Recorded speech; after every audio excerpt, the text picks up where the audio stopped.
објектот на кој што треба да ја поставите да ги поставите фотоволтаиците треба да биде легален. Значи треба тој да биде упишен у катастар и треба да извадите од имотен лист, значи од катастар, дека тој објект е во ваша собственост и дека е легален објект. Второ, треба за тој објект да има статика на конструкцијата кровна, бидејќи вие ќе поставите дополнителна тежина на кровот и треба да имате направено статика. Значи, овие се два предуслова за да можете да поставите фотоволтаик на кров. Тука имаме проблем. Еден дел од објектите се нелегални или нелегализирани, еден од дел од објектите се практично стари, проектите се изгубени од времето на социјализмот и тие немаат, значи, некаков проект со база на кој што може да се направи статика и со тоа се соочуваат сите. Затоа јас им препорачувам прво да си проверат за објектите кои што сакаат да постават фотоволтаици дали им се упишани прописно во катастер и второ да ги најдат старите проекти ако такви постојат, ако не да направат нов проект за статика на изведена состојба. Значи така како што е изведено да се направи статика на изведена состојба. Следен чекор е, значи, и нормално во таа статика да се додадат тежината на панелите, кои што не се многу големи, но сепак тоа го бара и логично е да го бара, значи, законот, бидејќи доколку ставите на некоја стара конструкција дополнителен товар и тој утре падне, може да настанат одредени, нели, да не речеме и човечки жртви, поштетување на машини и опрема доле која што се наоѓа во халите. Следен документ кој што ви е потребен е документот за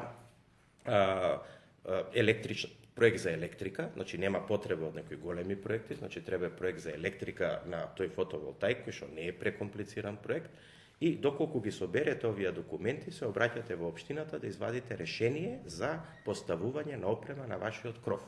И тоа е, значи, најбрзата постапка, но мора да ги спремите претходно документите за кои што кажа.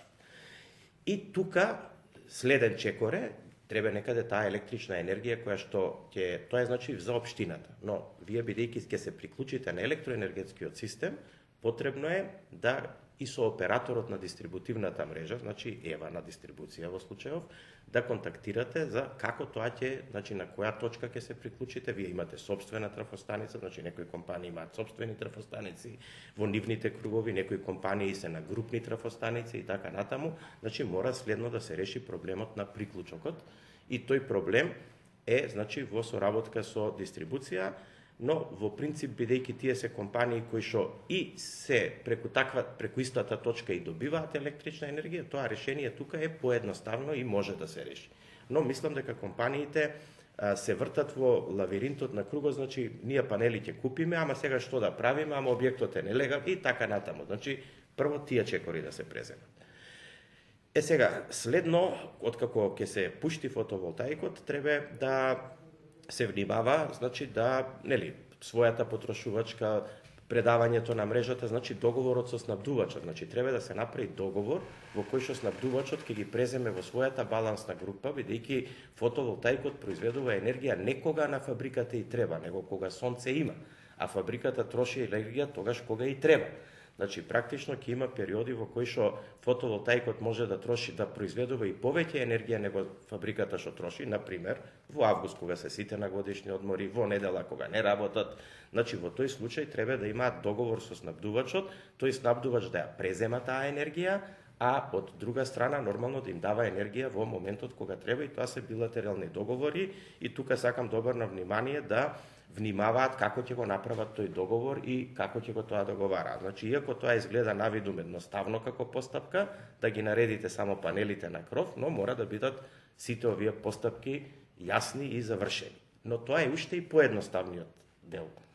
Покомплицираниот дел настанува кога сакате да направите фотоволтаик на ливада, да речеме, или на некаква површина која што е сега тука во Македонија малце, морам да кажам, настанува едно елдорадо, значи во кое што сите местат фотоволтаици, на секоја слободна површина би се ставиле фотоволтаици и така натаму, но тука мора сите мислат само на еден аспект, а тој аспект е колку кошта опремата, колку е цената на струјата и за колку време ќе се врати инвестицијата.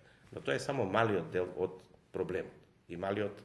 И сега сакам да појаснам дека за да можете да направите фотоволтаик како посебна инвестиција на било која парцела, морате да затворите 4 прашања. Значи, првото прашање е урбанистичко-административно прашање. Значи, прво, не можете да поставите фотоволтаик на било која земјоделска површина, бар во моментот. Значи, потребно е да се таа површина урбанизира, да се направи урбанистички проект. Потребно е да, ако, значи, да се направи пренамена на тоа земјиште од земјоделско во градежно, и потребно е, значи, да се заврши тој процес на урбанизација, кој што бара, нели, мислења, одобренија и така натаму, и трае некаде меѓу, да речеме, во најдобар случај, некаде околу 6 месеци. Во зависност од големината на фотоволтаикот, таа постапка може да се води, значи, доколку е до 1 мегават во општините, или во Министерство за транспорт и врски, доколку е над 1 мегават. Тука законот има една мала недореченост, па некои општини над 1 мегават, значи, ја водат постапката, но тоа е друго прашање. Значи, но у принцип треба да се реши прво административно, урбанистичко прашањето на земјиштето. Втор момент кој што морате да го внимавате е приклучокот на мрежа. Значи, таа електрична енергија која што ќе се произведе, треба некаде да се приклучи. Односно, треба некаде да се предаде во мрежата. Не секаде, иако вие гледате дека постои далековод, трафостаница во близина, не секаде има место и капацитет тоа да се направи, поготово кога станува збор за поголеми снаги, пола мегават, мегават, 2 мегавата и така натаму. Тоа е, значи, невозможно и тука треба да се биде внимателен. Тука, значи, во моментот кога ќе извадите градежна дозвола, тогаш има обврска операторот на дистрибутивната мрежа да ви даде приклучна точка и приклучно место и да ви каже колку тоа ќе кошта, но добро е тоа да се провери претходно, за да не бидете покасно изненадени, бидејќи може да се случи да приклучокот кошта колку што кошта целата електрана и да тоа ја поремети физибилноста на градењето на тој проект. Трета точка е обезбедувањето на опремата. Значи, обезбедувањето на опремата е, нели, купувањето, изборот на опремата, тоа исто така е веќе проблем, бидејќи производството на панелите, без разлика од кој производител ќе изберете да ги купите, прво, нивната цена е сега вариабилна. Најголемиот извор, нели, на тие панели е во Кина, и тие кои што не се од Кина, повторно основните компоненти за градење на панелите се произведуваат во Кина. Значи, во истокот, да речеме, пошто има дел производство и во другите земји во Азија, но моменталната цена е практично неодредена. Значи, вие денеска купувате да авансирате, значи, одредена количина на панели во мегавати, ви кажуваат дека тие ќе се произведат во мај, јуни, јули, август и така натаму, со тоа што имате два избора. Кога ќе се произведат во јули, тогаш ќе ви кажат која е крајната цена на панелите и имате избор или да ги земете, да ги доплатите по таа цена и да ги земете, или да ви го вратат авансов. Значи, вие парите нема да ги изгубите, ама на крај, доколку не сте спремни да ја платите таа цена, ќе останете без панели. И сакам да бидат сите свесни дека панеливе не баш стојат на располагање онака дека денеска ќе трнете да ги купувате и денеска ги има. Значи, сето ова што кога зборуваме за енергетски проект мора да се гледа малце подолгорочно и малце значи не е можно да се тоа направи преку ноќ. И тоа е третиот, значи, дел. Третиот дел е делот на обезбедувањето на опремата што треба да го решите. Има четврт дел, а тој четврт дел е што ќе правите со електричната енергија. Значи, вие морате унапред да почнете со инвестицијата, да знаете што ќе правите со електричната енергија. И тука, повторно ќе кажам, треба да поддржуваме, значи, обновливи извори, треба да поддржуваме транзиција енергетска и тоа е добро да се направи, но треба да се внимава да тоа баш не сега секоја земјоделска површина ја покриеме со фотоволтаици, пошто па и тоа не води никаде, значи ќе ги уништиме сите земјоделски површини и тука мислам дека треба да се внимава посебно. И уште една работа, доколку се инсталираат премногу фотоволтаици, значи да речеме за македонски услови нешто над 1500 мегавата доколку се инсталираат, а слушаме дека има, нели, проекти 300, 200, 500 мегавата кои што нема така лесно да се изградат, а ќе објаснам од кои причини нема лесно да се изградат. Значи, во тој случај можете да замислите дека тие фотоволтаици ќе произведуваат електрична енергија баш во периодот кога има најмногу сончева радиација, да речеме во периодот помеѓу мај и септември, во периодот помеѓу утро 9-10 часот до попладне до 4-5 часот, но негативното е што сите тие во исто време ќе произведуваат.